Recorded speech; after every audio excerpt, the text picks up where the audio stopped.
I know I've been told that since I had that race there that people have seen a lot more cyclists in the area. People are coming up into the area now to ride their bikes because they're aware of Coppertown Square, and that brings income into the area also, outside of just the event that I did. Okay. While I've got you up here, I want to ask you kind of a related but unrelated subject. Did you go through the course? Don Smale asked me to see if I could get sweeping done on the course. I'm headed over there right after this, actually, okay, to look at it. All right. Well, let me know if it's necessary. Okay. Yeah. Okay. All right. That's all the questions I have. Is Mr. Haley going to comment on? I'll ask them for us. Thank you. Are there any other public comments? Good morning. My name is Dave Haley. I'm going to speak to several things. One, in Copperopolis, we're very fortunate over the past 25 plus years to be recognized in the cycling community for regional and statewide significant races, and they happen every year. Several of us in the community recognize that, and as we were evolving the community plan, we made sure that we had bicycle lanes and ones that were and roads that were capable of taking those type of races. And we're going beyond that and having a lot of trails and bikes, significant cycling type things in our plan. I feel it's very important to have an identity in each community that is recognized, and as we just heard, the cycling community is recognizing Copperopolis even more now than they have in the past. So now that we've recognized that, I feel that it's important that we don't discourage it. There are fee structures in a lot of other communities. You heard about Tuolumne counties. We have a system of historical drop-off, so if you have 3 years of something, you don't pay forever. I think that's a little bit unyieldy. I would like to recommend that you have a fee structure that is $300, $400, $500, or whatever it is per event in perpetuity, so we know how to deal with it, and we could encourage additional bike races. Our plans is to have community events that focus around cycling. We think it's a healthy sport. We think it's good for our community. Our community is well suited for bicycle racing, and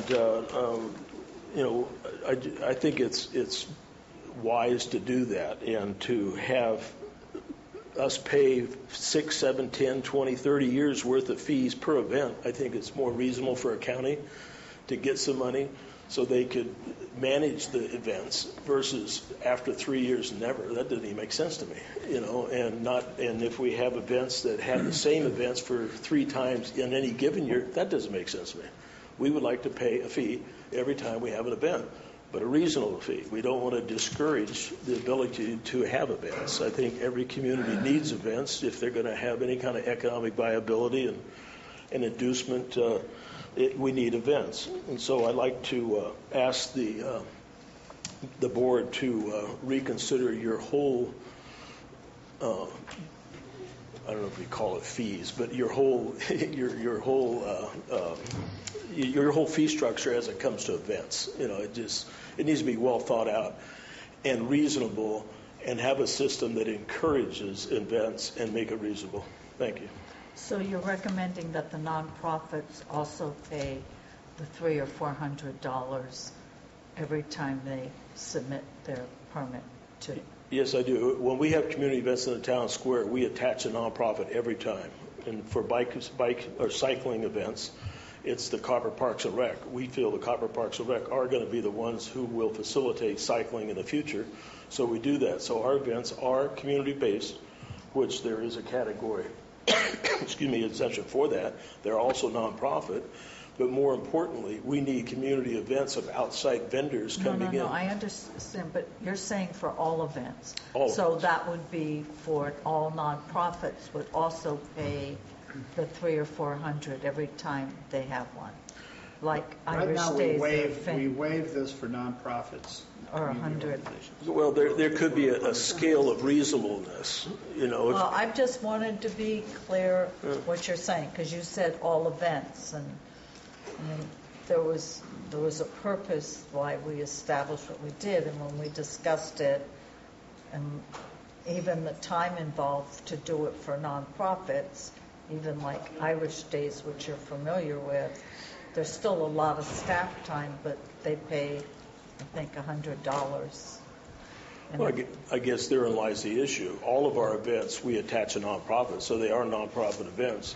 If they're a small event within a given site, it could be a small fee that a nonprofit pays. If it's an event like our cycling race that goes off-site, maybe it's a different fee. But to have no fee, I don't think that's reasonable. It should be a reasonable fee for each event over time. Then we know how to deal with it. Wait till you see this room packed with all the nonprofits and historic events. I'm on a nonprofit committee. I understand that. There's a reasonableness, though. If it does cost the county something, it's reasonable. If you waive it for a nonprofit for a community benefit, fine. Okay, thank you. Are there any other comments on this? I want to say on the CHP is also starting to charge for the use of CHP time if they're required to work an event. We just had the death ride, and as part of the death ride, we received, the Ebbets Pass Scenic Byway last night received a $1,000 donation because we participate in the death ride. And the CHP for the Arnold Independence Day Parade, we're going to charge $740 for 4 hours worth of time because they are not recouping the time they expend when we close Highway 4 for 2 hours. So it costs money to put these events on.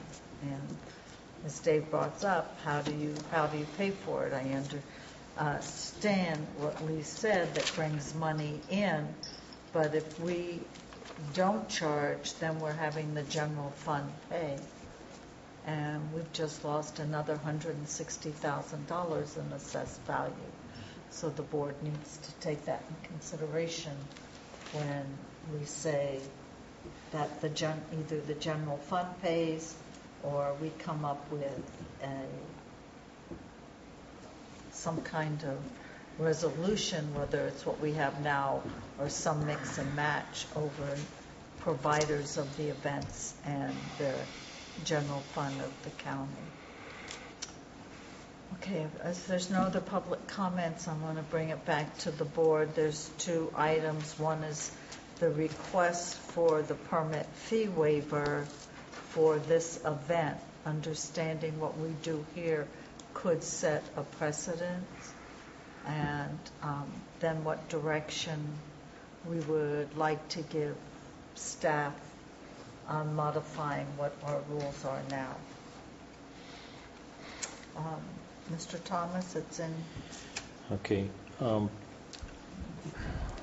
My recommendation on this particular thing, given the fact that we've heard repetitive comments about that, had Mr. Shoemake been made aware of the options that would have been available to him, he could have taken advantage of some economies of scale. I think that I'm certainly in favor of giving him, and I like the idea of giving him a waive of a future fees on a future event, so that we don't have to go back and refund anything on what he's paid so far. But I think that the decisions that we made in 2008, certainly if we had been faced with the same economic situation that we're in right now, the fees that we arrived at might have been markedly different. I think that I've seen evidence here today, and I've also saw the eager and smiling faces of the participants at the March event, that they were there marveling about the offerings of Calaveras County. I think that the word has gone out. It's in my mind, we have an obligation to begin to do a significant amount of, call it advertising, call it self-promotion, what better way to do it than to have these types of events where bright, energetic people come and spend money in this county and take back good stories about how they were treated here. I think that'll pay dividends, and certainly, Mr. Haley mentioned the 30-year history, 25 or 30 years history of that Copperopolis Century ride out there. And that ride is known around the world. So I really would encourage our department heads to take some direction out of this, and I was reminded of a trip that I took down to Stanislaus County 3 years ago to to look at the way that they handle applications for various permits. And the applicant comes in and sits down, and the agencies come to them, and they walk away with a permit in hand. I think that makes so much sense to me. I don't understand how we complicate things, or seemingly in our processing of these applications. I think that Brian's comments and George's comments about this periodic meeting that you have among the department heads. My wish would be that you put yourselves in the mindset of Mr. Shoemake and try to devise a system that is as fair for the departments as it is for the applicant. And I like very much the idea of making it attractive for folks like bike promoters like Mr. Shoemake to come here without it being an overly burdensome cost like this $2,000 event fee going in, especially when the route of the race was specifically arrived at to minimize the impact to the residents of the area, adverse impacts to the residents of the area and to the county. I'm at the risk of being overly wordy, I would like to recommend that we give him a break on a future event to compensate for the difficulties that he's had so far, and that we bring back these fee structures for future consideration. So you're saying that pay the existing flat fee, and then on the next one, which would be the third, what would you... I'd like to give him a $1,000 credit on the future application. On the third one. Yeah. Okay, thank you. Mr. Tuffanelli? Well, I want to thank staff for bringing this well-informed package to us. It's very well done. I'm a little concerned about what we have in the discrepancies between what the applicant provided, what other fees are in other counties versus what our staff provided for us. It's a wide range of discrepancy here on some of the items. However, I don't see any of these that was provided by staff saying that there's a waiver after 3 events or 3 consecutive years. One does say, which was touched here a little bit, about that you can have up to 3 events per year, and I would be in favor of that. I'm a little bit concerned that we can add multiple events on the initial permit for the year, but there's no verbiage on any of the applications saying that. I think that needs to be put on there so it's clear to applicants that is a possibility.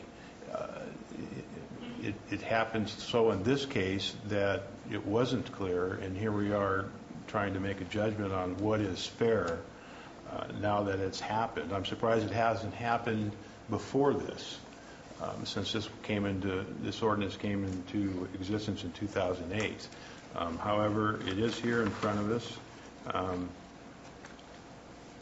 I find myself thinking about here while I was listening to Mr. Thomas speak, as far as refunding his application fees for this event, I'm not in favor of that. As far as giving him a break in a future event of the $1,000, I find myself in favor of that, given the fact that verbiage was not on this application, saying that he could include it. Am I in favor of restructuring the fees? I think it can be looked at. I see staff's recommendation is to maintain the current process. I hear Brian speak about trying to streamline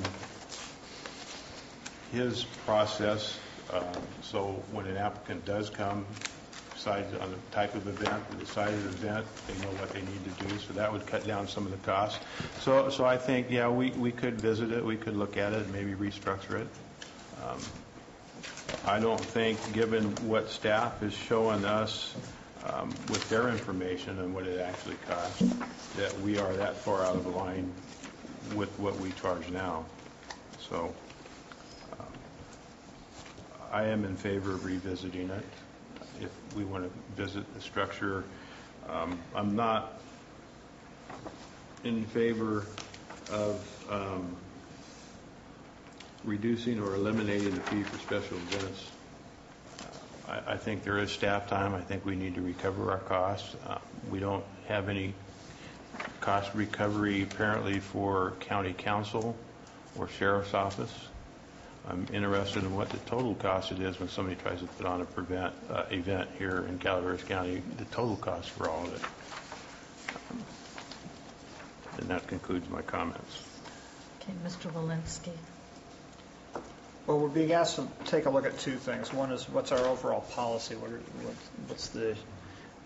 Is the current arrangement consistent with what our policy would be if we had one?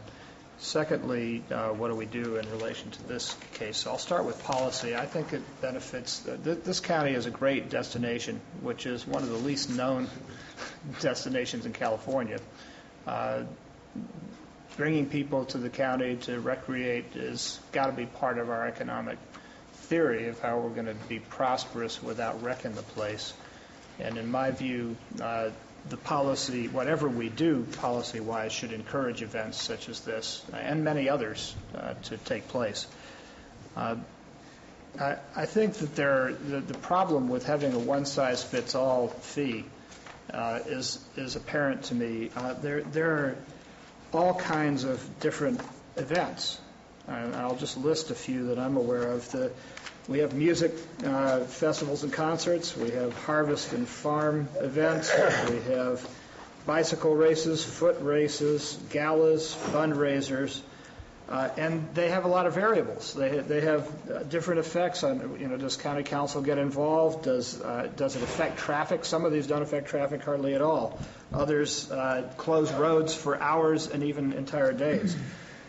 We have costs to the county. We have number of adjacent property owners that need to be contacted. Sometimes it's one or two. Sometimes it's in the hundreds or even thousands. We have insurance. Clearly, Janice has raised an issue that bears thinking about, which is, what do we do on insurance? Is it an indemnity agreement, or do we have insurance requirements that people bring in?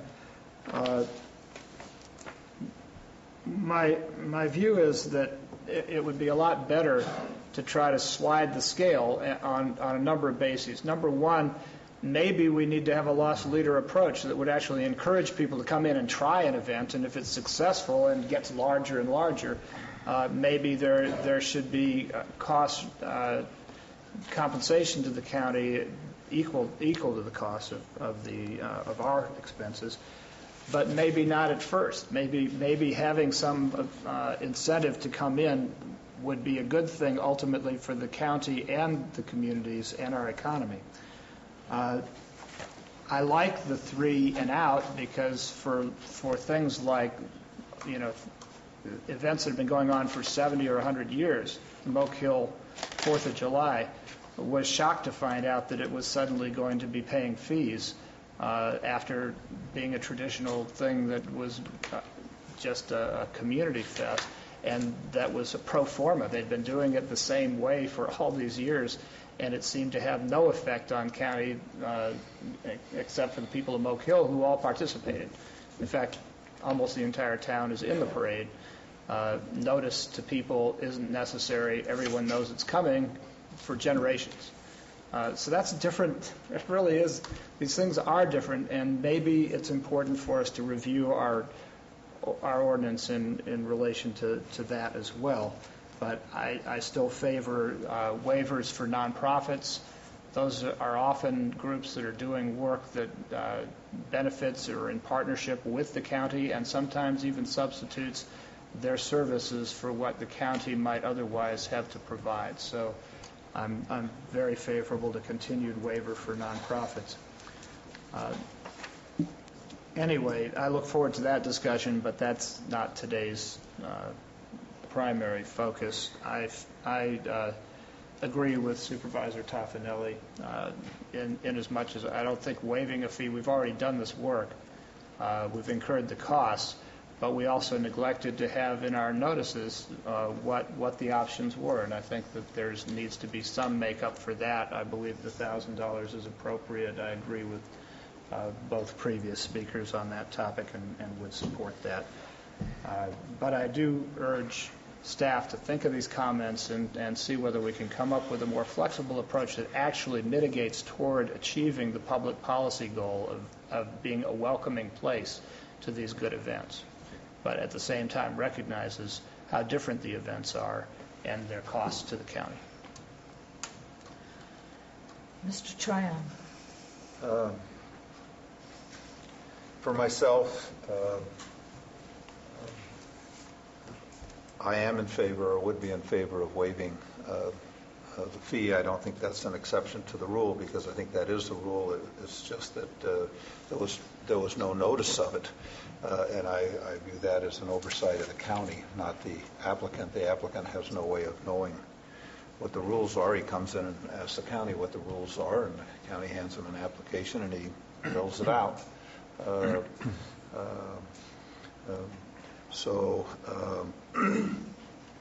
I think that's just a question of clarifying the application. And when you come in for a special event, I think staff should always ask, are you going to have another one in this calendar year? If so, you can have a waiver of any additional fees if it happens within this calendar year. So I think we can clean that up. I understand the fee's been paid, so I guess my approach would be is just to waive the $2,033 on the next event, because I view it as a oversight on the part of the county, not the applicant. The applicant can't have an oversight over something he doesn't know exists, and it's our obligation to make sure that an applicant is informed when they come in for obtain the application. I guess one of the things that concerns me probably more than anything in the comments is that we have an administrative use permit process for a special event that took 4 months to process. I mean, we did the administrative use permit just to get away from the conditional use permit, so we could have one that could be applied in a very timely manner. We don't have a whole lot going on in building activities, so it seems to me that we should be able to process applications in a very timely manner within the department. I don't want to dwell on that at this point, but I would like, when it comes back, because I would like to review the fee structure also. I am in favor of that, but I think we need to talk about also how we're going to expedite within the administrative use permit process the processing and the granting of the administrative use permits. So I think that completes my comments, and if the board wants to go with, well, waive $1,000 next time, then obviously that's better than having them pay the whole fee. But I would be in favor of waiving the entirety of the fee for the next application, because I look at it as being an oversight on the part of the county in its application process. So those are my comments. Okay. The whole purpose of doing at least 3 events was to make sure that there was some kind of track record. And we have $100 for our nonprofits, no fee for the historic. And we spent a great deal of time in this room, was packed with people when we came up with that. That's one. Item 2, this is a cost to the general fund. It's not it's a hidden cost to the general fund.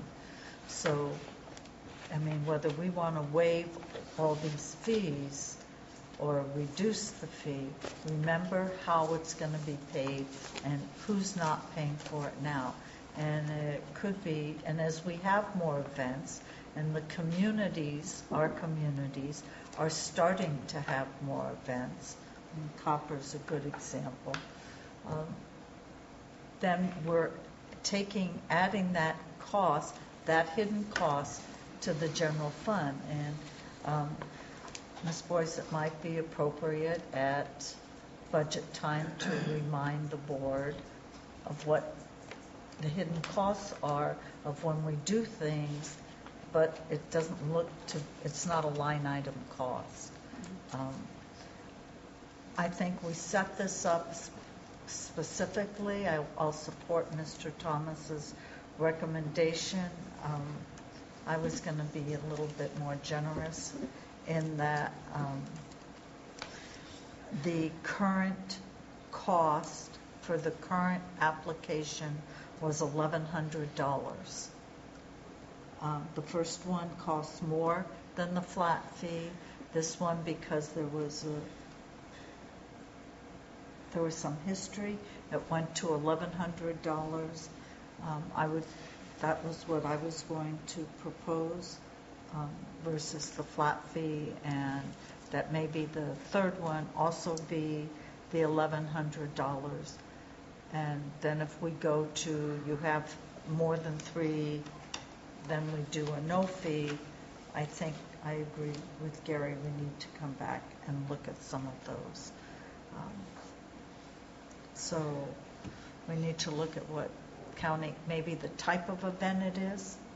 For example, something like McCollum Hill, where it's been going on for 100 years. Powwow. There's still, pardon? The powwow. The powwow that's maybe been going on. I know the Independence Day parade's been going on for 30-some years. Irish Days, I don't know, Tom, how long has that been going on? 40 years? Well, the Murphy's Homecoming. Murphy's Even today we have Homecoming. music in the park. I mean, that probably Well, would fall under a and I permit. don't That's a know if non-profit. Yeah, so I think it is something that we should maybe look at with the recommendation of staff. I don't feel like we can waive it. We set it up for a particular reason. We wanted a history, we wanted a track record, and we need to recover some of those general fund costs. Or the general fund can have a line item that they subsidize community events. We need to be cognizant of that. So I sort of maybe modify what you're saying. Well, let me see if I understand. You said you were going to be more generous, but that, according to my arithmetic, you were going to propose to give them $900 refund instead of $1,000 credit. No, because this time, if I heard you correctly, he would pay the flat fee that he paid the first time. Yeah. I was going to recommend the $1,100 this time and $1,100 the next time. Okay. Versus the flat fee. I also think we need to look at flat fee versus time and materials, because I think Mr. White made it real clear it can become very time consuming for staff, which adds to the cost when you do time and materials. So there'd have to be, I'm assuming, some judgment call on that. Well, I agree that I would lean very strongly toward going to the convert the special permit fee over to time and materials. But having said that, I'd like to look for the least costly way of getting these things done. If it's repetitive processes, identify that in going in, that you don't have to have a 4-month circulation. Well, I think we owe the department the courtesy of asking why it took 4 months. but I don't think that's Well, a if it's subject. coming back, let's Yeah. address all that. We can- We don't need, that's not what really went before us. But if you, yeah, I would, We're running way behind now. if you're suggesting that you would like to do more for Mr. Shoemake, I'm certainly not going to say, no, I want to stick to my solution. That's very fair and equitable, what you proposed. I would be in favor of that. I don't know, I threw that out separate from what Russ threw out. What is the recommendation of the board, so it can come back for an action item? I'm in favor of what you proposed. If Russ is, that's fine with me. We'll make a motion so we can Yeah, move good on. point of it's a- clarification. I'm This not is a sure we're study clear session. about what your direction. So it's not a motion, it's a staff direction, actually. Yeah, well, you need to come back, at least on the consent agenda, for a board action. There's no that minute what I order, said? it's not, you're It's a taking an study action. session. Yeah, we can't take it, that would be taken in action as a study session, so. I just want to be clear The about what your direction. But direction if you want to poll the is. board and what, Because The direction was, the first time the event paid the full flat, the flat fee. This time, according to staff report, the permit was approximately $1,100 of staff time. My recommendation is that this event be the $1,100. The third event be the $1,100. And then if we do not change the rules, it goes into, he gets it for 3 years. free or whatever the rate would be. so we will be refunding Mr. $933. from the general fund contingency for the It has to current. be from the general fund. That's different. Okay. I just want to be clear about what She needs to the be direction clear where is. the money's coming from.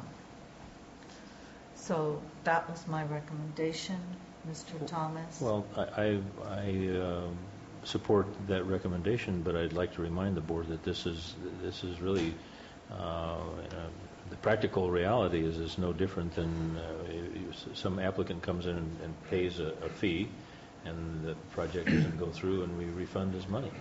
Yeah, but the difference is This is that going through. this is general fund money, the other is project-specific money.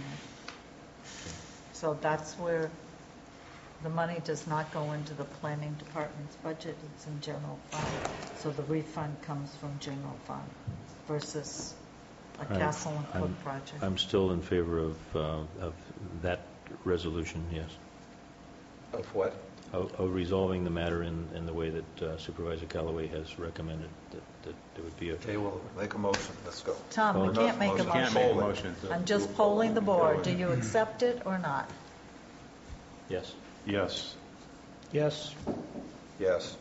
5 yeses. And come back for an action item on consent. Okay. We'll take, this time, we're going to take a 3-minute recess so we can get going. It's on the progress of the adult detention facility. I have 4 people I would like to have as your first clients. Now, you don't have to personalize it, and it isn't the distaff members of the people up here. Giving us up, is that the deal? Yeah, in a heartbeat, to a bike race or the jail, your choice. Take the bike race. I'd like to move this topic to Jeannie Boyce to start it off, please. As members of the board, we had our last study session on the new jail project in April. We're coming back to you today with an update. As you directed at the last study session, we have proceeded with the design development phase of the project and have been working with the Governor's Red Team on a number of state contractual agreements and language changes with the Red Team to ensure the viability of the project, and we have some good news to report. Jeannie, could you just please explain the Red Team? The Red Team is a group of folks from the state, from the California State Corrections Standards Authority, the Department of Finance, the State Department of General Services, the Corrections, CDCR, Corrections Department and Rehabilitation, I always forget the acronym, state prison system, whereby the governors wanted to pull together all the different myriad state entities to work together with each AB 900 county. And so we had that red team come and visit us, and we've been working with them for the last few months. So I'm going to turn this over to Doug Evans, our project manager from Kitchell, and Eddie Ballard is with Doug, and we'll run through a status update for you because we've made some good progress in the last few months. Thank you and good morning. Here's our agenda. We're going to, I think it's going to be fairly brief today, but we want to give you a project status, talking about the design. We want to talk a little bit about the off-site improvements that package that's going to be established, talk about the financial and schedule components, update you on the AB 900 funding, and briefly talk about a couple of other project issues, and then open it up for any board discussion. As we've done in the past, if there are any questions or comments or concerns as we're going through it, please stop me so we can have that discussion at that time, or reserve it to you and your choice. I want to have time for the public to ask questions too. So just to let you know that. Thank you. Okay, let's talk about the design first. The schedule called for the architects to complete the design by June 29th. They met that date exactly, so we're very pleased with that. That's the design development, which is the second of 3 phases of design. There's the schematic design, the design development, and the construction documents, which is the 3rd phase. They completed the middle phase, design development. Those plans were then submitted to the state agencies for review. They went to the Corrections Standard Authority, and they went to the State Fire Marshal. They're currently in the process of reviewing those documents. Kitchell also conducted a plan review, and Kitchell's review is basically a review of constructability to see if the plans are constructible, and then a coordination check to make sure that the various disciplines are coordinated. We're in the process of compiling the review that was just completed and sending those comments to the architect, and then they'll be responsible for incorporating those comments. It's pretty standard. There's nothing really identified with regard to any special issues that came out of the review. Is there a time frame for the state agency's review? Our goal, I'll get into that a little bit later, but our goal is September 13th to make the State Public Works Board meeting for recognition of the project by the state. Okay. Currently, the architect has moved into the construction document phase. They're just getting started on that. They need to get our comments, they need to get the state's comments, and then they'll move full steam ahead into construction documents. But that's the next component for the architects. I want to go over the building size a little bit.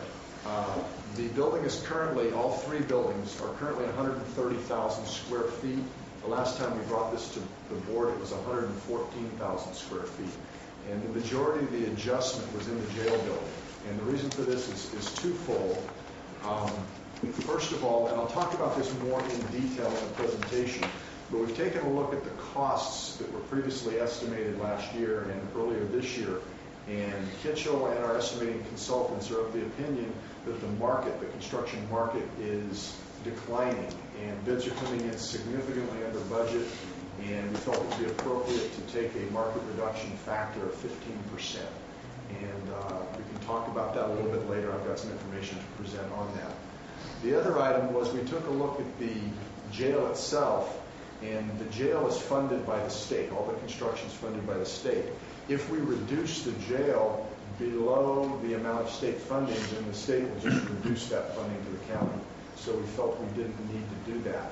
We took the jail building and went back to the prior design, which was the design that was reviewed with the sheriff's office in a lot of detail, and it really met the needs of the sheriff's office much better than the smaller design. We also believe it's on budget, and it gets you maximizes the state funding. So we think that's the place to be. This is the current site plan. It's very similar to what you've seen before. I'd just like to point out a couple of things. First of all, the jail footprint is slightly larger because we went back to the original design. It has a loading area in the back of the jail, which would be at the upper left-hand corner of the site for delivery. It also includes a vehicle sally port, a good-sized vehicle sally port, which is really important to the sheriff's office. It will allow them to more efficiently move inmates during the course of the sheriff's operation, and that should save operational costs. Another thing to point out is we reconfigured the entrance to the facility, public entrance, which is the lower, sort of lower middle, lower left. And the reason we did that, there's a very large heritage oak tree there. And originally that was going to be removed from the project for parking. We were able to maintain the parking and create a circular parking area and driveway that saves that oak tree. So we thought that was a good thing. Would that be considered a roundabout that you? It is. Yes, you finally got one. Mr. Evans, it looks to me like that you've, in the prior iteration, there were a couple of split parking lots and there were a lot more spaces. Are there nearby adjacent spaces beyond what we're seeing here? No, these are all the spaces, but we reviewed it with the Sheriff's Department and reviewed it with the program, and it meets program. I think there were a few parking spaces lost, but those were in excess of the original program. Okay. Okay. I want to talk a little bit about the off-site improvements bid package. We've taken a section of the work and moved it out to what we're calling the off-site improvements bid package. And it's a separate bid package, and the reason for this, there's an agreement with the Administrative Office of the Courts that the county will provide the utility services, water, sewer, gas, and electric service to the court's property prior to the start of construction, and will provide them with a roadway. The only way to do this, based upon the timing of their project, is to have an early bid package. This is also, I believe, advantageous because it takes a piece of the work, pulls it out, and it's going to be in the neighborhood of a $1 to $1.2 million contract that is very suitable for local Calaveras County contractors to bid on. So we've created an opportunity for local participation. The scope of the work is going to include, as I mentioned, the utility services to the property line for both projects. It's going to include a construction access roadway. It's not a permanent roadway, but it is in the alignment of the permanent roadway, and it will be sufficient to provide construction access, and then at the end of the project, we'll turn it into a permanent road. We'd like to include the site clearing and grading, so we've got the site prepared for the construction contractor to come in the spring of 2011. We don't know if we can do that. It's got to do with the timing of obtaining the Corps of Engineers 404 permit. If we get the permit, then we'll be able to do the site grading and clearing. If we don't get the permit in time, then we'll have to leave that for the larger construction contract. It's also going to include relocation of the Animal Services Modular Office. And the reason for that, there are two preliminary plans for access to the jail site. One of those plans goes right through where the modular is located, so it would have to be relocated. The other provides access to the jail site adjacent to the modular, and we're concerned about the safety issue there of a lot of construction traffic, construction trucks running adjacent to the Animal Services modular, and the people having to walk from the Animal Services modular over to the animal shelter and the animals in that area, and it's just an unsafe environment. So we believe we're going to need to relocate the Animal Services modular office to the westerly side of Animal Services.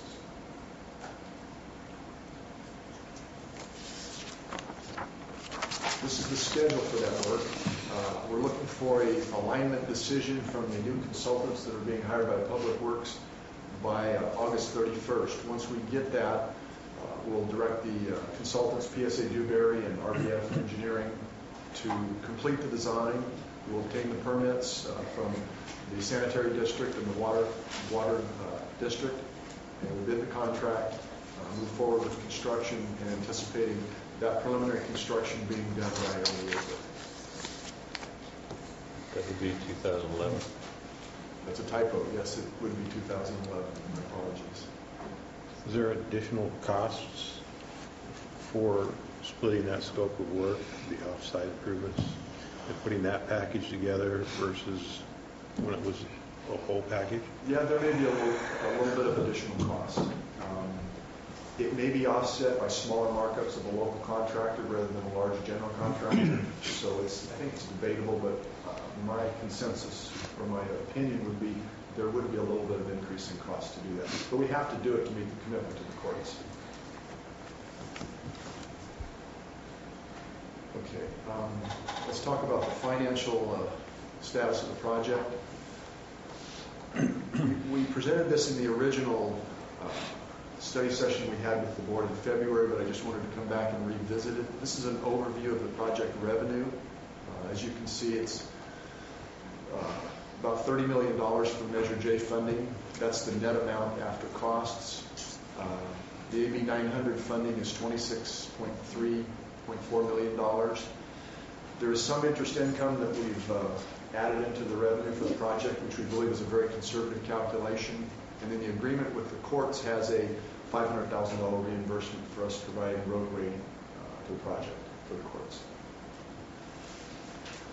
An overview of the project budget indicates that about 79% of the project is going to go to construction costs, about 13% to consulting costs, and about 7.8% to other project costs.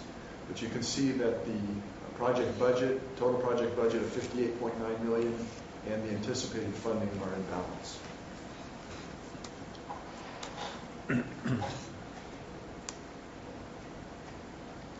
At the completion of the design development, the architect, actually the architect's consultant, created a cost estimate for the project. That cost estimate was reviewed by Kitchell, and I'll go into some more details with regard to that in just a minute. And we also held a value engineering workshop last Thursday and Friday. And the value engineering workshop was an opportunity to bring the entire design team together, along with Kitchell staff and the cost estimators and the Sheriff's Department, and really look at the project in detail to see if there's any way to increase the value of the project, find ways to do things more cost effectively. And a result of that, there are some things that are added to the project, and there are some things that are deleted from the project, because as you go through it, you might find some place where you actually needed to add cost. The net of that, we identified $644,000 worth of items that net $644 of a reduction to the cost estimate, and that's going to be reflected in the information I'll show you in a few minutes. So the bottom line, it was a very good value engineering workshop. I'm sorry this is hard to read, but I want to talk about the market conditions currently in California with regard to construction. This is a recent 64-bed state facility, criminal justice facility, that was bid on March 16th in Vacaville. It was for a Vacaville facility. The architect's estimate was $35.8 million, and the state's estimate was $35.8 million. Sorry. The budget for the project was set based upon the state's estimate in July of 2008, so it was set about 2 years ago. These are the results from that bid on March 16th. As you can see, the low bidder was $18.06 million, which is 50% of the state's budget. There were 19 bidders, and which is quite a turnout. And if you look here, the spread, Supervisor Toffanelli, being in the construction industry, would probably recognize that an 11.8% spread of 19 bidders is extremely tight. I recognize most of those generals. I've done work for some.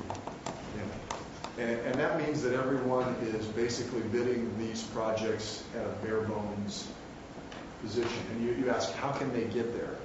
And what they're doing, because labor costs aren't going down, material costs really aren't going down. What's happening is all of the overheads, all of the profits, any markups, anything like that is just being removed from the project. So it's just a bare bones cost of construction. Turns out the top 4 bidders pulled their bids based upon clerical error, and the contract ended up being awarded to the 4th bidder, which was Brown Construction. That's still roughly half of the project budget. Now, these market conditions, there's some positive factors for the county. The increased competition that they're seeing, and they saw not only increased competition from the general contractors, but the subcontracting community was huge. Some of the contractors that were interviewed after the bid said they never had such activity. They would have 3 and 4 fax machines in their bid room, and people were emailing them and calling them saying they can't get through because their fax line's busy. It was just, and it's a very hungry industry right now, so the bids are coming in very low. Now that's the good news. The negative factors are, I believe that this is going to increase change order activity. If a contractor's cut his bid to the bone and he finds any little discrepancy in the drawing, any issue, he's going to be coming back after that to try to recoup those costs. So it's going to be a little bit more of a, I don't want to say a fight, but it's going to be a challenge in managing the contractor during construction. I don't think it's anything we're not up for, but it's just something we need to be aware of. Also, I think there's a potential for subcontractor failure. I think that because everyone's bidding so low, if a subcontractor doesn't have the ability to handle this project, they could go bankrupt on the project, and that's something we'll have to deal with. One of the things we want to do is pre-qualify the general contractor, so we get top-notch, very experienced, financially stable general contractors that would be able to handle it if a subcontractor or 2 or 3 went bankrupt on the project. You need to be aware that when they're bidding in this climate, there is an increased potential for claims. I'm not saying there will be, it's just that there is a potential that if the contractor got to the end of the job and felt there were issues that they could potentially claim, they may come after it, or they may not. These are the assumptions and actions that we've taken based upon these market conditions. First of all, our assumption is that the market conditions will remain the same through the bidding of this project. So we think it's going to stay as a low bid market. And I presented a project that was 50% just because that was one of the ones that we had all the data for. But there are other projects that are bidding 20, 30, 40% below budget. The 50% may be a little bit of an extreme case, but it's not uncommon for projects to bid 25% under the current budget. In that instance where you got close to 50% of the anticipated cost, we didn't see the size of that project. We've been assuming that our costs are going to be $350 a square foot or thereabouts, or $400. What was the? Did you get the cost, the actual cost per square foot on that one? I don't have that, but I can get that for you. Okay. And what the status of it is, and what the costs are in relation to where it's at. Has it been completed, and what the actual costs were? It just bid in March of this year. Well, it bid in March of this year, but so I don't know the size of the project or what the aggressiveness of their schedule is, but it's got to be in some portion of construction right now. And are there costs, if they're 60% complete or 40% complete, are there costs in line with that, or change orders starting to come in and pile up on them? I don't know, but what I'll do is do a little more research. I'll write a little paper and we'll send it to you. Because you're actually pretty close on your assumption of change orders and what's happening in the industry right now. You bid it low, and then you go in looking for change orders to make up the costs. You talked about subcontractors maybe getting in financial difficulty. I've been involved in a couple of projects in my career where the general contractor went broke, and the bonding company had to come in and finish the job. We're also playing or looking closely at those cards, or the possibility that might. Yes, that is a possibility, and that's one of the reasons we want to do pre-qualification of general contractors, so we get a top-notch list of the best general contractors that have criminal justice experience, that have financial ability to withstand this down market. So we'll make that all criteria as part of the pre-qualification. They'll have to submit packages. We'll evaluate them based upon that criteria, and hopefully get a good list. I wouldn't want to have 19 pre-qualified general contractors. I'd like to have somewhere between 5 to 8.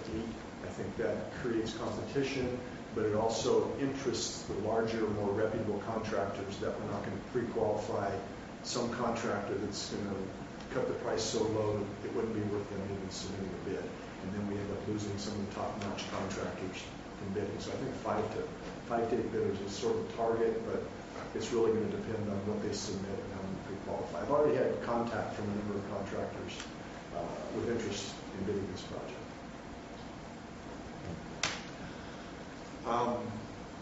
What we have done, all the numbers you'll see from here on out include what we're calling a 15% market factor or reduction factor. The estimator for the architect, who's a professional estimating firm in Sacramento, came to us and actually recommended a 15% reduction in their prior cost estimates. I got with Kitchell's estimating staff, and they concurred that they felt that was very reasonable. I think in light of what we're seeing in the marketplace, because estimating data is always based upon, it's backward looking. It's always looking at the old information. And so rather than go through and try to update that old information, they're both, Kitchell and the estimating consultant, are comfortable with 15% market reduction factor. So that's, like I said, been applied to everything that the numbers you're going to see moving forward here. The other thing is, I would recommend that we increase the change order contingency. If the project bids perhaps it bids 10% under budget, and we're in about a $40 million range, that would be $4 million. Now, part of that's going to be state money, and they're going to take that back. They're not going to get that. But the other part that's that's Measure J money, I would suggest rather than trying to find a way to spend that, we set that aside for dealing with these potential change orders, potential subcontractor failures, or potential claims, and see how the project goes. Once we get towards the end of the project, if we feel very comfortable with the project and the contractor and where it's going, then we can start thinking about spending that money, if indeed it does bid under like it might. That would be for the jail portion or for the administrative portion? They're going to be built together at the same Right. time, so it would be towards the end of that. But the administrative office is Measure J. Yes. So your 15% reduction factor that you want to hold off on the Measure J would be for any problems on the AB9 on the jail side?